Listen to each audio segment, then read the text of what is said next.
నాకు ఇక్కడ ఉండడం కంటే చనిపోవడం చాలా సులభం అనిపించింది. నా వల్ల కాక ఈ వీడియో ఒకటి నేను పోస్ట్ చేశాను.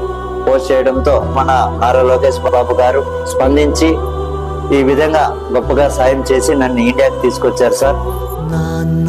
నువ్వు నా ప్రాణం మనిన సరిపోదట మాట, నాన్నకై ప్రాణం ఇవ్వన ఇదిగో